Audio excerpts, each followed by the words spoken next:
সে আসার পরের যে ভিডিওগুলো একটা দিয়ে কেন বন্ধ করে দিলাম, আর কেন দিলাম না, সেটাই এখন বলছি তোমাদের। এই যে জল দিয়েছি, আমরা চা পাতা দেব না বাবা।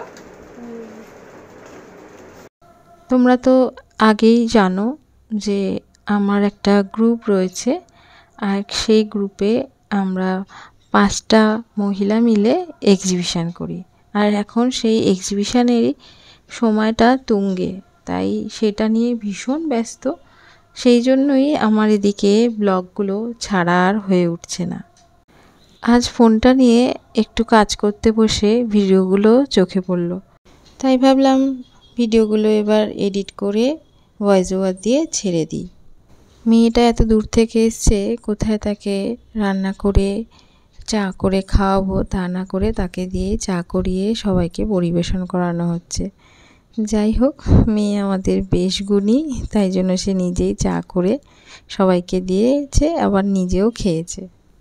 আর আমি করছিলাম এই সময়টা পুজো, তাই জন্য চাও খাওয়া হয়নি, আর চাটা ওকেই করতে হয়েছে।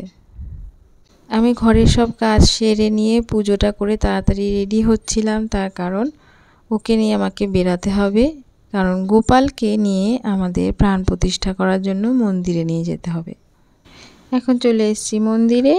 এখন গপুকে আমরা প্রাণ প্রতিষ্ঠা করিয়ে নিয়ে তারপর বাড়ি ফিরব, কারণ বাড়ি ফিরে আমাদেরকে যেতে হবে আবার একটা জায়গায় ঘুরতে। দিনটা ছিল রামনবমীর দিন। কেন জানি গোপাল আগে প্রতিষ্ঠিত হলো না। শ্রেয়া আসার ঠিক পরেই প্রাণ প্রতিষ্ঠা হলো গপুর। ব্যাপারটা আমারও খুব ভালো লেগেছে, কারণ যার বাড়িতে যাবে, যার কাছে থাকবে, যার কাছে সেবা পাবে, তার উপস্থিতিটা খুবই দরকার ছিল। গপুর প্রাণ প্রতিষ্ঠা করে নিয়ে এখান থেকে বেরিয়ে গেছিলাম আমরা গড়িয়ার দিকে। ওখানে গিয়ে শ্রেয়া বেশ কিছু কেনাকাটি করে নিয়ে তারপরে আমরা বাড়ি ফিরি। আমাদের গপু সোনার প্রাণ প্রতিষ্ঠা হয়ে গেছে, একটা পুজো দেওয়া হয়ে গেল, ব্যাস এইটা আমাদের একটা মনের শান্তি। ভিডিওটা শ্রেয়াই করছিল, আর আমি এদিকে ঠাকুরের কাজগুলো সামলাচ্ছিলাম। তোমরা তো দেখলেই ভবতারিণী মন্দিরে নিয়ে এসেছিলাম গপুর প্রাণ প্রতিষ্ঠা করার জন্য। এই জায়গাটা আমার খুব শান্তি লাগে। পুজোটাও এখানে খুব ভালো হয়, তাই এখানে এসে সব সময় পুজো দেওয়ার ব্যবস্থা করি আমি। পুজো দিয়ে বাড়ি ফিরে আমরা চলে গেছিলাম একটা জায়গায়, আর সেই জায়গাটার একটু ঝলক তোমাদের দেখিয়ে দিচ্ছি, কিন্তু পুরো ভিডিওটা দেখাবো পরের পার্টে। আজকের ভিডিওটা এতটুকু রইল, দেখা হবে পরের ভিডিওতে। ভিডিওটা যদি ভালো লেগে থাকে একটা লাইক করে দিও, একটা সুন্দর করে কমেন্ট করে দিও।